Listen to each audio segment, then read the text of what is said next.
कुछ लोग कहानी होते हैं दुनिया को सुनाने के काबिल।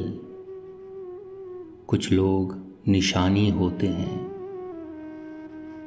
बस दिल में छुपाने के काबिल। कुछ लोग गुजरते लम्हे हैं, एक बार गए तो आते नहीं।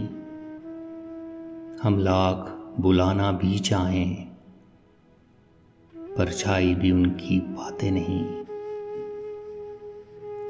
कुछ लोग ख्यालों के अंदर जज्बों की रवानी होते हैं। कुछ लोग कठिन लम्हों की तरह पलकों पे गिरानी होते हैं। कुछ लोग समंदर गहरे हैं, कुछ लोग किनारा होते हैं।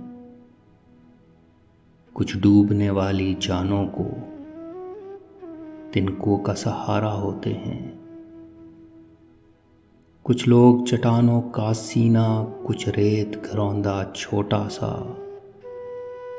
कुछ लोग मिसाले अब्र रवां, कुछ ऊंचे दरख्तों का साया। कुछ लोग चरागों की सूरत राहों में उजाला करते हैं।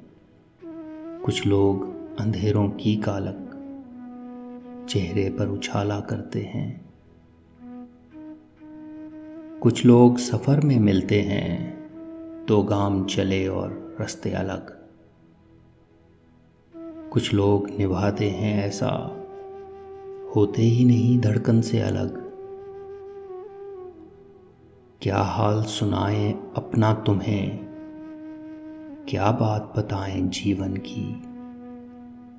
एक आँख हमारी हंसती है, एक आँख में रुत है सावन की। हम किसकी कहानी का हिस्सा, हम किसकी दुआ में शामिल हैं। है कौन जो रास्ता तकता है, हम किसकी वफा का हासिल हैं। किस किस का पकड़कर दामन हम अपनी ही निशानी को पूछें। हम खोए गए किन राहों में, इस बात को साहब जाने दें। कुछ दर्द संभाले सीने में, कुछ ख्वाब लुटाए हैं हमने। एक उम्र गंवाई है अपनी, कुछ लोग कमाए हैं हमने। दिल खर्च किया है लोगों पर, जहाँ खोई है गम पाया है। अपना तो यही है सूदो ज़ियां, अपना तो यही सरमाया है।